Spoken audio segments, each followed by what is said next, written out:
Today's video is on countercurrent mechanism and urine formation. In this video, I will be explaining about how dilute urine is formed, how concentrated urine is formed, and the mechanism of countercurrent. Why do we call it as countercurrent? Now, the body's fluid intake can vary from day to day, but the body has to maintain its fluid volume, and this remains same because of homeostasis. So what is meant by homeostasis? Homeostasis refers to the maintenance of the body's balance among the systems. Why it need to be balanced? Because so that the organism can survive and all the organs can function properly. Here the word homeostasis refers to the body's fluid volume. How much amount of water will be there? How much amount of solute will be there? So this homeostasis is maintained by kidney.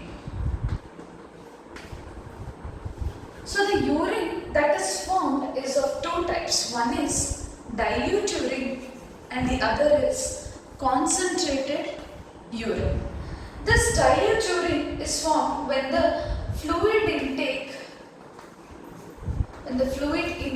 is more, and this occurs in the absence of ADH.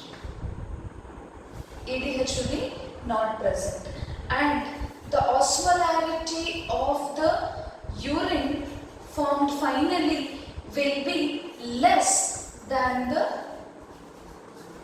blood. Whereas this concentrated urine is formed when the fluid intake is less.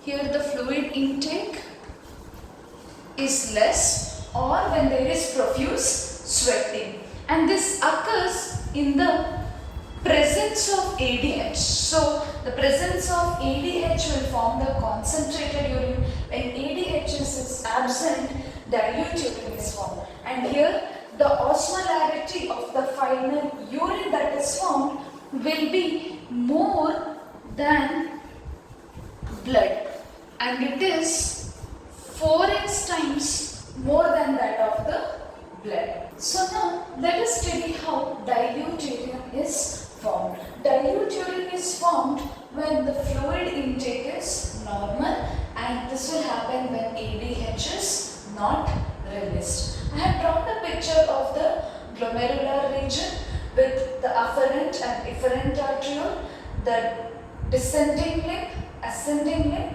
collecting duct, and the vasa recta. The blood that is flowing into the glomerular, the osmolarity, here the osmolarity is expressed in milliosmol per liter. It is 300 milliosmol per liter. This is osmolarity of the blood.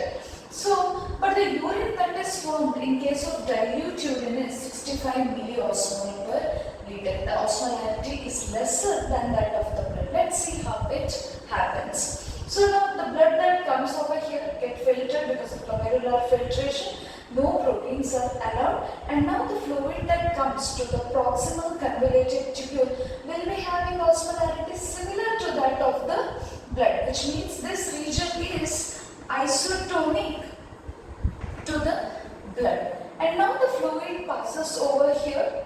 Okay, as the fluid passes over here, this limb is permeable to water and this limb is impermeable to water. So now what happens over here? The salt concentration kept on increasing here. Now what happens when it comes over here? Certain amount of salt is released. That is NECl is released to the interstitium.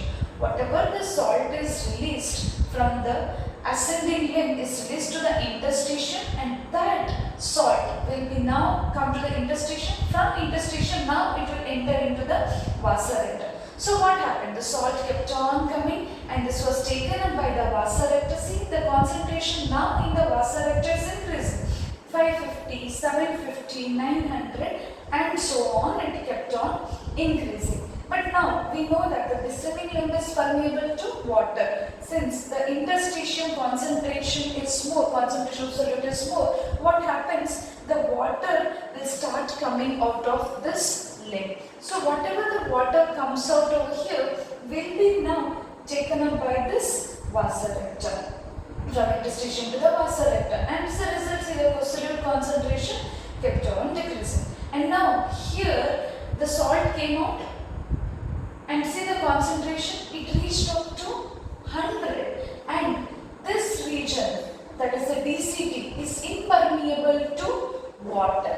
Even the collecting duct region is also impermeable to water when ADH is absent. So the most important thing is here is that ADH is absent, so the collecting duct and the last region of the distal convoluted tubule will also be impermeable to water. So whatever the solute concentration which was decreasing and fluid was not reabsorbed, this made the urine to be dilute, and the final urine that was obtained is 65 milliosmol per liter. This is very less compared to the osmolarity of the blood. So how did the salt came from here to the surrounding cells? The same ascending limb I have drawn here. This represents its lumen, and the green line over here represents the ascending limb cell. So when the fluid is passing over here, its cells will be having a symport mechanism. So this symport will take sodium, potassium and chlorine.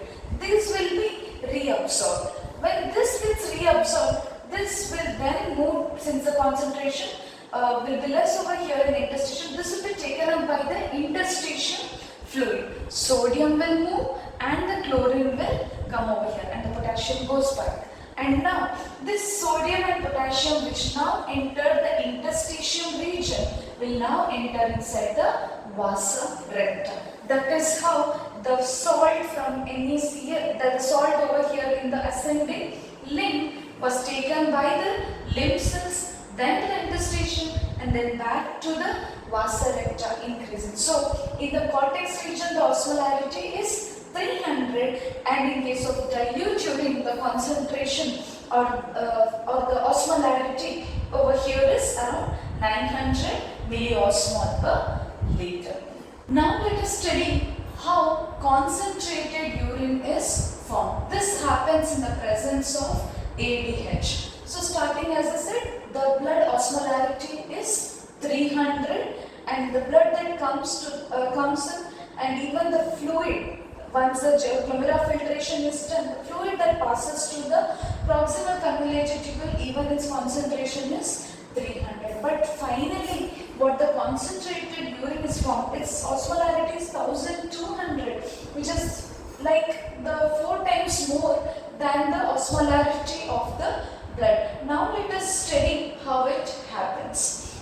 So we know the regions now. Now what happens in the collecting duct? Certain amount of urea will be released. The released urea will be taken up by the ascending limb as well as some amount by the descending limb of the loop of Henle. So this is called as urea recycling.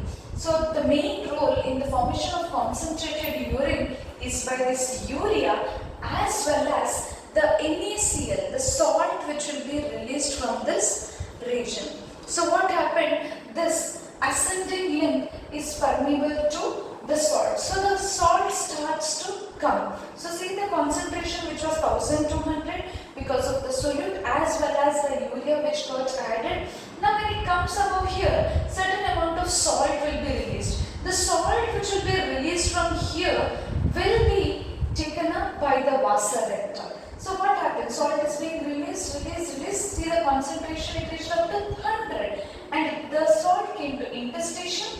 From the interstitium it is going through the vasa recta. Now the concentration, see, it increased in the vasa recta up to 1200. That is in the medullary region, it reached up to 1200. Now what happens, even when we see the interstitium space, the concentration over there is more. As a result, we know that the descending limb is permeable to water. So what happens? The water starts to come out to the interstitium, and this water is taken up by the vasa recta because it is having more solute concentration. And when the water starts to enter inside the vasa recta, see the concentration of the solute, it is being reduced. The descending limb which was losing the water, its concentration kept on increasing, 380, 780 and then 2200. But the difference between dilute urine and concentrated urine is with the presence or absence of ADH. In case of concentrated urine, ADH is present, which will make the entire collecting duct to be permeable to water. In the previous topic we studied that this entire collecting duct was impermeable to water, but here we can see that this entire collecting duct is permeable to water. So what happened, whatever the salt came over here, and what happened, the water started to be reabsorbed, like the cells of the collecting duct started to reabsorb it. As a result, the water started to come out and the solute concentration kept on increasing, and finally it became 1200. And see the mechanism, see here 1200 milliosmol per liter is the concentrated urine that is formed. And now you can see the movement of the solute in this loop of Henle and in the collecting duct are in opposite direction. See, the movement of the arrow is in this direction, right? Whereas in case of this vasa recta, this is the descending limb of the vasa recta. The movement of arrow is in this way and the ascending limb. So we can see that in the vasa recta, the arrow is like this and here the water is moving like this. And over here it is above and again here it's going down. So we can see that the fluid which is moving in both the loop of Henle and in vasa recta is in opposite direction. This is where we call it as counter current. So this is the reason why we call how the urine is formed in the nephron, that is particularly in the collecting duct and in the vasa recta, we call it as counter current mechanism. Thank you.